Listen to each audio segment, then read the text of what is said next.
Setelah meredanya Perang Dunia Kedua, tentara sekutu melakukan ekspansi ke berbagai wilayah. Bekas jajahan tentara Jepang di Indonesia termasuk diantaranya adalah Palembang, yang berhasil dicapai pada tanggal 12 Oktober 1945 di bawah komando Letnan Jenderal Charles Michael bersama para tentara Belanda. Pasukan sekutu ini juga melindungi kedatangan tentara Belanda yang semakin hari jumlah pasukan mereka bertambah banyak. Terlebih ketika sekutu meninggalkan Palembang pada Maret 1946, mereka menyerahkan keduanya di kota Palembang kepada tentara Belanda. Konflik awal terjadi ketika Belanda menginginkan agar kota Palembang dapat dikosongkan segera. Namun permintaan tersebut ditolak oleh seluruh rakyat Palembang sehingga berakhir dengan baku tembak pada 1 Januari 1947 di Palembang, Ilir, dan menyerang markas Barisan Pemberontak Republik Indonesia atau BPRI di Jalan Tengkuruk. Beberapa tokoh penting yang memimpin jalannya pertempuran dari pihak tentara dan pejuang Indonesia diantaranya adalah Kolonel Mauludin Simbolon, Letnan Kolonel Bambang Utoyo, Mayor Rasyad Nawawi, Kapten Alamsyah. Jalannya pertempuran, kekuatan sekutu dan Belanda di Palembang semakin bertambah hingga mencapai 2 batalion pada Maret 1946. Bertambahnya tentara Belanda yang masuk ke Palembang karena dilindungi oleh sekutu yang memang membawa misi hukum internasional. Tanggal 24 Oktober 1946 terjadi pengalihan kekuasaan militer di Palembang dari sekutu kepada Belanda. Sejak saat itu, semakin sering insiden yang muncul antara serdadu Belanda melawan kaum pejuang Republik di Palembang. Insiden pertama di Palembang sejak pelimpahan wewenang tersebut terjadi pada 28 Desember 1946 malam. 2 granat menghantam truk milik Belanda. Insiden ini menyebabkan 2 orang tentara Belanda tewas dan 2 lainnya mengalami luka-luka. Tanggal 29 Desember 1946, Tentara Republik Indonesia atau TRI, Cikal Bakal Tentara Nasional Indonesia (TNI) di Palembang dibantu oleh beberapa laskar pemuda setempat menyerbu pos-pos militer Belanda. Gubernur Sumatera Selatan kala itu, Muhammad Isa, membujuk TRI dan segenap laskar perjuangan untuk mundur pada 31 Desember 1946 demi menghindari jatuhnya korban. Tanggal 1 Januari 1957, sekitar pukul 5 pagi, Belanda melanggar garis demarkasi yang menyebabkan terjadinya insiden di daerah Ilir. Hal inilah yang menjadi pemicu pemecahnya rangkaian pertempuran selama 5 hari berturut-turut atau yang disebut Perang 5 hari, 5 malam di Palembang. Pada pagi pertama pergantian tahun 1947 itu, mobil-mobil jeep milik yang membawa penuh serdadu Belanda. Sebagian dari mereka melepaskan tembakan. Sebagian lagi ada yang berhenti di simpang 4 Masjid Agung Palembang, sembari menyerang gedung laskar perjuangan bermarkas.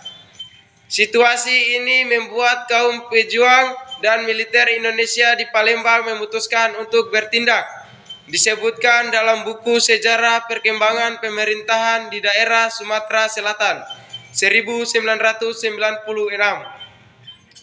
Pasukan TRI dan para laskar kemudian mengepung tempat-tempat kedudukan Belanda.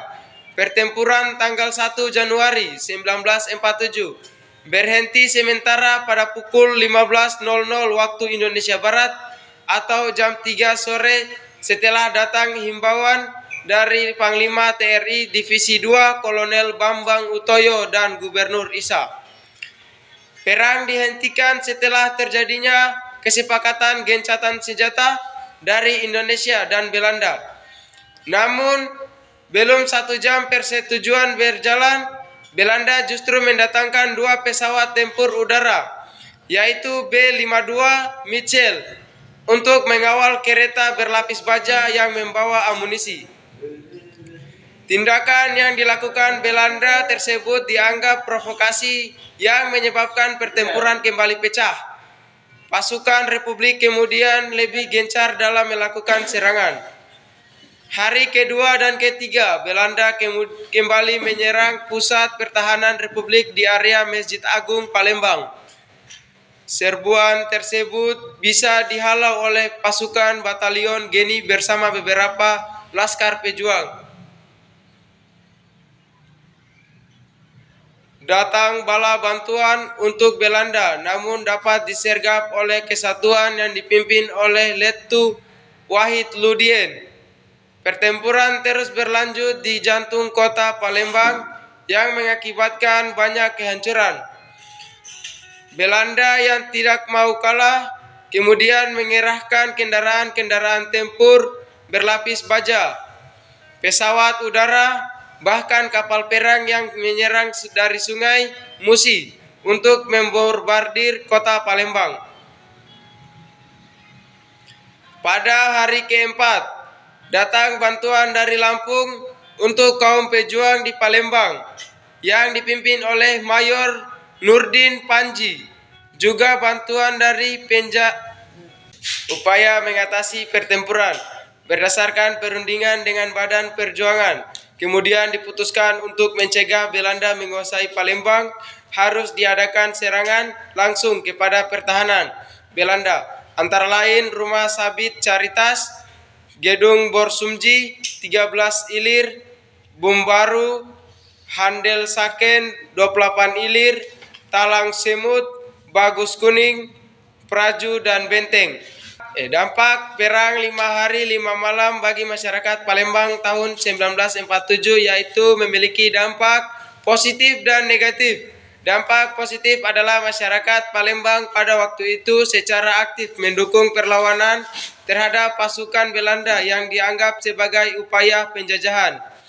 Perjuangan para pejuang kemerdekaan yang berbagai besar terdiri dari masyarakat lokal, memperkuat kesadaran akan pentingnya kemerdekaan dan keinginan untuk menentang kolonialisme. Perang ini juga memperkuat solidaritas di antara masyarakat Palembang.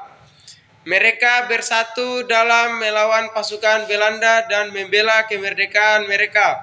Sedangkan dari dampak negatif pertempuran yang terjadi di Palembang adalah menyebabkan kerusakan pada kota tersebut seperti rumah-rumah, gedung-gedung, dan infrastruktur lainnya mengalami kerusakan akibat serangan bom yang berdampak pada trauma mendalam.